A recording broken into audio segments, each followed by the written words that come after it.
Hey everybody, it's Martin here. I just coming through to talk to you today about some research. A little bit about what research means, why it's important in universities, and some of the important steps that happen in the research world that perhaps you didn't know about or maybe didn't know enough about to help situate what you're doing in university and what's happening around you. So to start off, I wanted to talk just a little bit about that universities are the home to research. That it's one of the pillars of many universities' mission statements or their value statements, their strategic plan.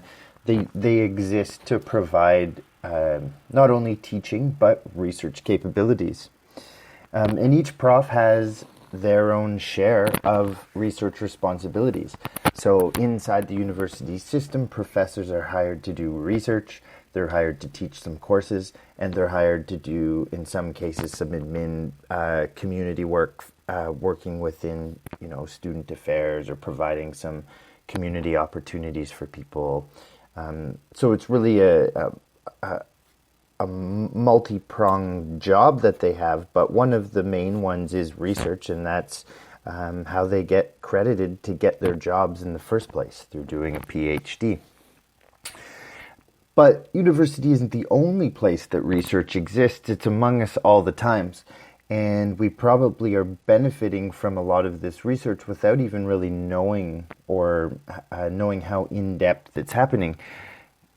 Focus groups are happening, different tests, product placements, all different types of things, from movies, things that we can buy, food, whether it tastes good or whether a new flavor is a crowd pleaser or not.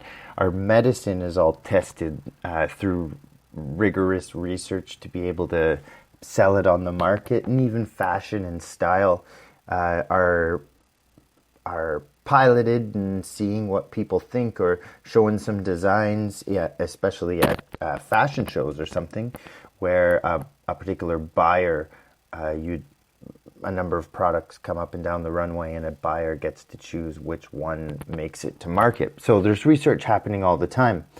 But one of the strengths that the university or academic research has is that the strength that it has is that it's peer-reviewed versus not peer-reviewed. And so what peer-reviewed means, when you hear that, a peer-reviewed academic research paper or a journal article, is that once a researcher submits their research to a journal to have it published, it then gets sent blindly to a number of reviewers that have been recruited to help for that particular journal issue. So if I was doing, let's say, a health study, I would send my paper in. The journal would find people who are researchers in that industry, and they would be able to vet it to see whether or not it passes the research standards, to see whether the literature review is complete or not, to see if it follows along with what the industry's saying. And so there's a number of checks there, and oftentimes they'll send it back and say, hey, if you can correct these particular areas of your paper, I'll review it again, and we can give it the okay. So the reviewers don't know who the original author is, so it goes through a mediary, but there is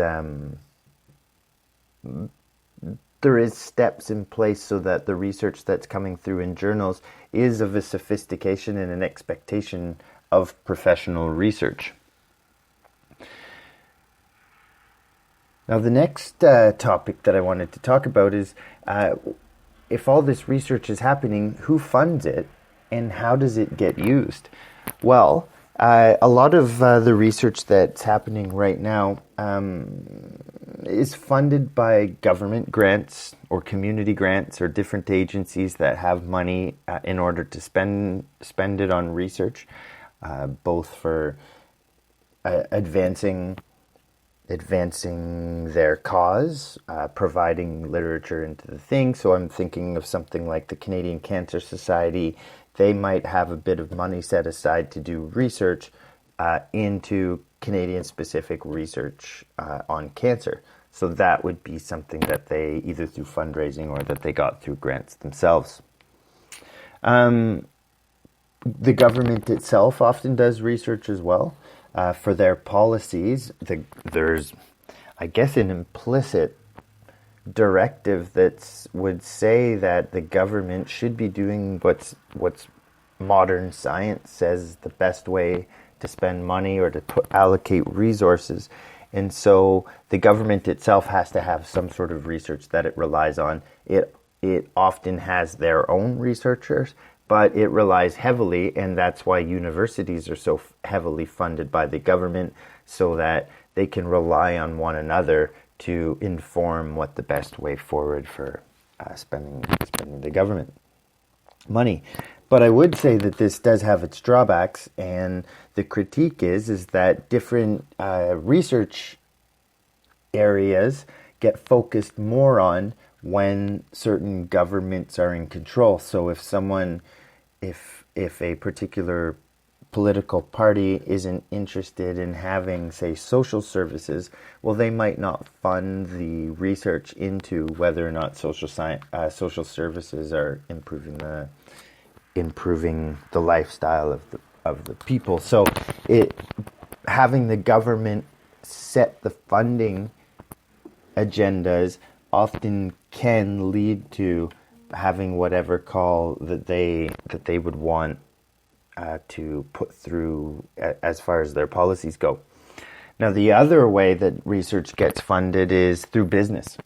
So any business that's worth its salt, I think is the saying, it would put money into their research and development or their R&D sector, and that would allow them to have more research going into what type of products do people want, or even bring an innovative piece of material or a product onto the market. So there's either business or there's government sponsored, but I would hesitate to say that even though the critique from the government is that it could be controlled politically, is that when you have business doing their own things, and for instance, we have in the environmental debate, we have lots of business with a lot of money in the game producing counter research to what the scientists unanimously agree about climate change. So the deniers or the naysayers are able to interject and say, well, not all studies say that, because I have a study here that says, and if you dig a little deeper, you would see that it may be sponsored by a business interest that has much to gain from those research outcomes. So that's what research is. That's what the difference between peer-reviewed is and how these things get funded. But what happens when people step into the research world?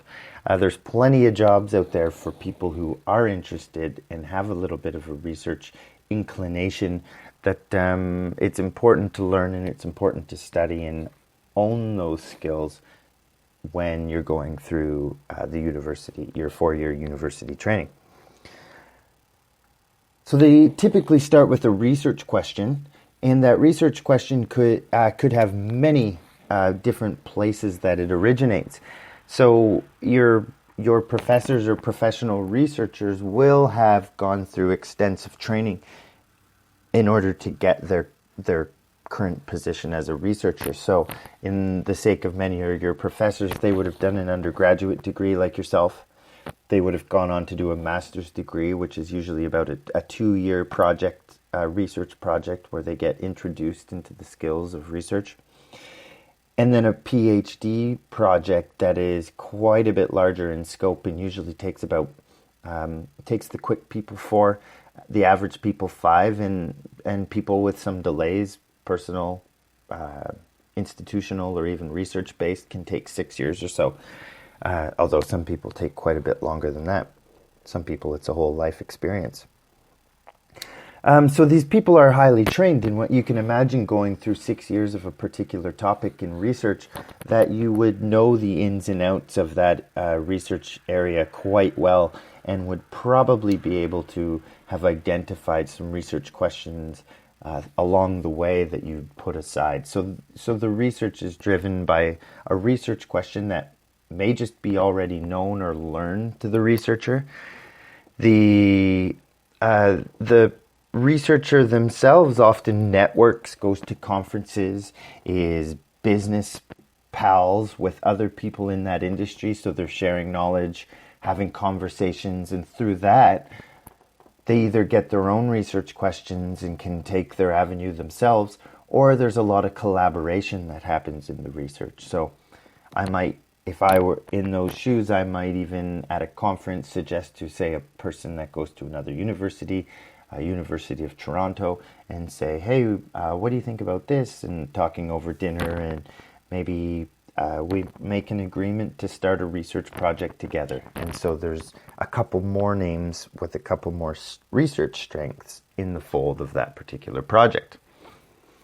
So once that research question is decided on, at that point, then they start, researchers start talking about their methodology.